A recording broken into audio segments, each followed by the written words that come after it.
Huge CM Punk WWE news! Another WWE star removed from the roster. My review of AEW Blood and Guts, and more.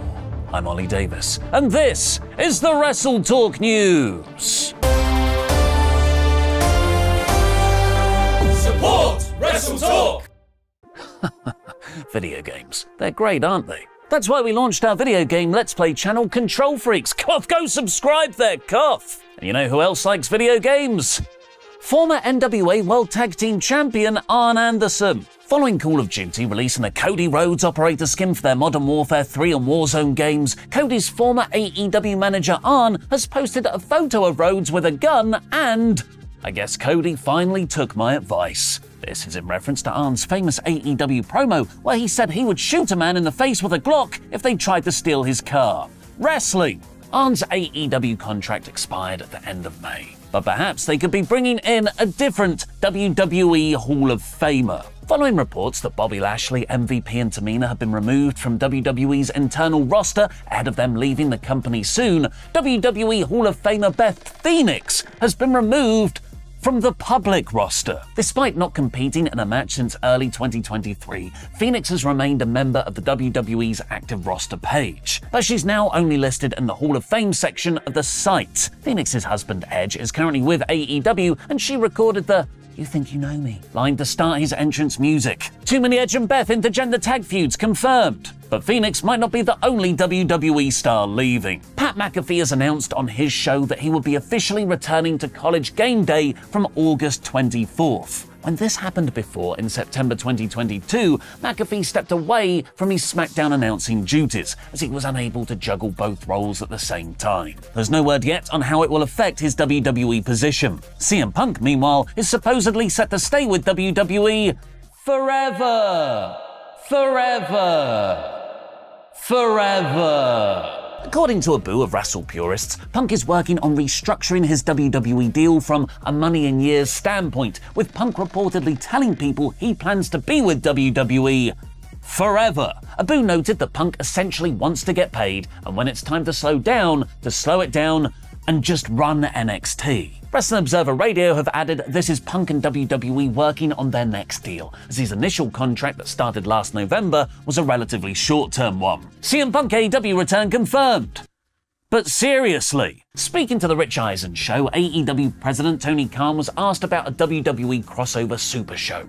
Despite calling the company the Harvey Weinstein of pro wrestling just months ago, TK said it would be wonderful, but admitted it may not ever be possible, citing challenging business things as a potential barrier to a working relationship between the two. Before I review AEW Dynamite though, here's a very special message from Turbo Jake.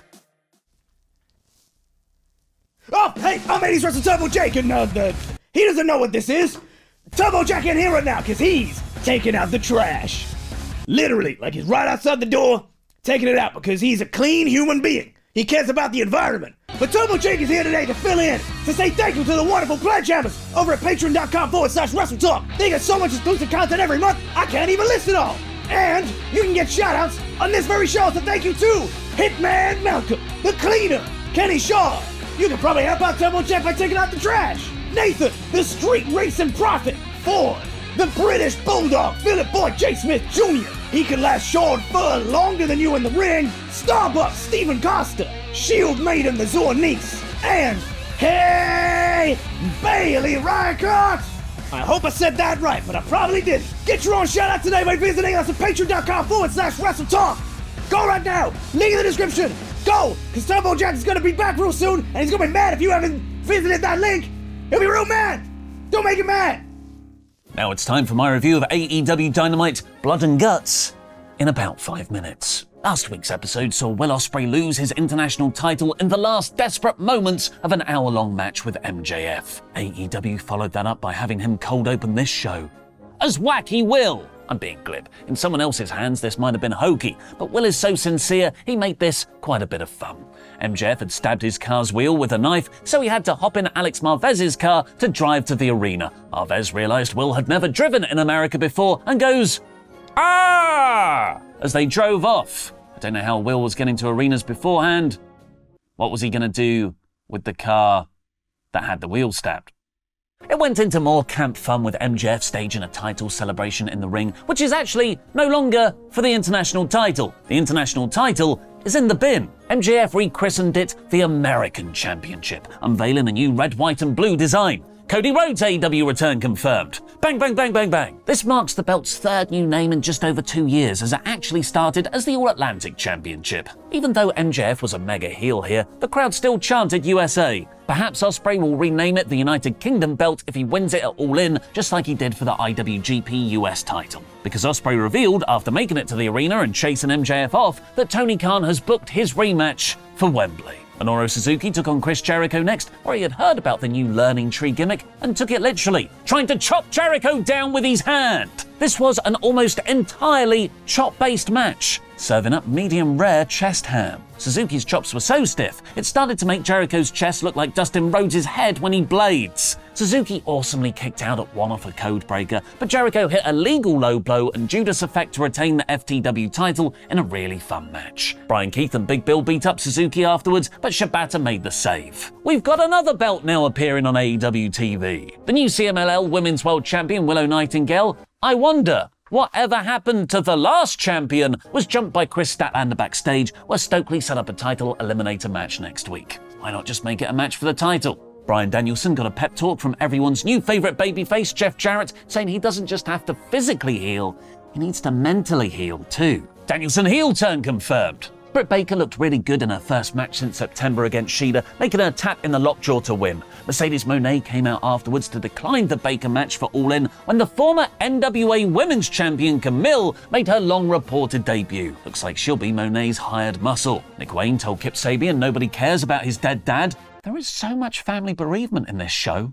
Pac squashed Boulder, implying AEW are still building him for the American title match that he won. Perhaps that will take place at All Out. And the Glamour Mariah May squashed local enhancement talent Ketlin Alexis with Tony Storm's moves. Tony then jumped May from under a disguise afterwards for a pull-apart brawl. This feud is at its best when Tony is in the segments. And then it was time for our main event. The Elite versus Team AEW in Blood and Guts. The Elite had already won the man advantage with a gimmicked coin backstage, where they were also implied to have beaten up not Adam Pearce, Christopher Daniels. Shouldn't that be a bigger deal? And Team AEW fell out in their pre-match promo as they were all fighting the Elite for different reasons. Swerve's #1 status, revenge, a tag title shot. Or Mark Briscoe. He's just happy to be there. Slightly deflating finish aside, I'd say this was one of the best Blood and Guts matches AEW have ever done. The issues weren't in ring, it was in the month build to it, with no real stakes and a hodgepodge Team AEW. Thankfully though, they did have one of my favourite rivalries of recent times as the overarching story. Hangman Page versus Swerve Strickland. Going in, the Elite were concerned that Hangman hadn't arrived in the building yet. Page was only in this for more selfish reasons. Darby Allin and Jack Perry started things off with Nick Jackson, Mark Briscoe and Anthony Bowens out next, and weirdly, it was Bowens who took the violence up a notch. After a great sequence of Mark catching Nick's Meltzer driver into a cutter and Darby hitting a Scorpion death drop, Darby skateboarded onto Matt's back with thumbtacks embedded in it, and Bowens got out a goddamn pair of scissors and started stabbing Perry in the head with it and spreading his mouth with the blades. I've never seen that side of Bowens before. I'm both scared and excited. Okada was next in to take that right down. The most violent thing he did was get stapled on his finger. He's not hardcore. He's not hardcore. Max Caster was in next, who I thought missed a trick by not rapping a cappella in the cage in between knocking people out with his mic, but the Elite super kicked his mouth while it was full of thumbtacks. The action was so much fun, so AEW then swerved the direction into serious blood feud territory.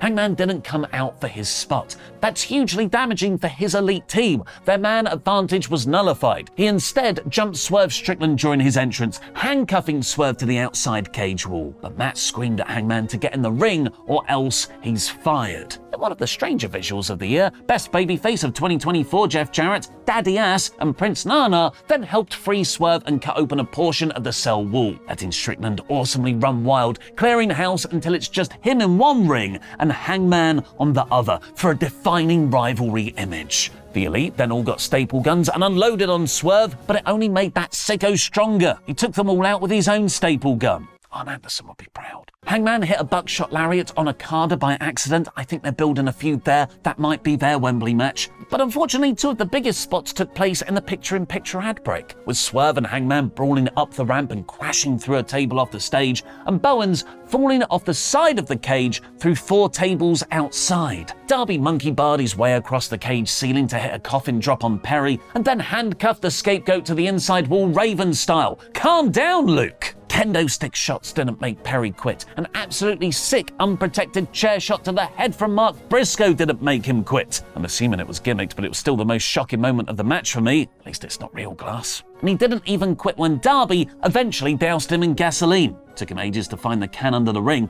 and threatened to set him on fire again. Matt Jackson gave Darby a TNT title match and quit to save his buddy. The heels showing heart and some timing issues meant the ending fell a bit flat. I also have no earthly idea where Okada went after people started going through tables. AEW Blood and Guts is 90%. The brand new episode of our video game playthrough channel Control Freaks is available to watch right now. It's got Luke playing Resident Evil. Here's a clip.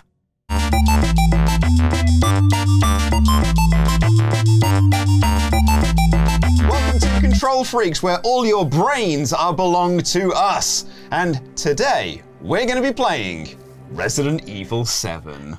Oh, good! Which I've just found out is not the game that I thought it was. I thought we were playing the remake of Resident Evil 2.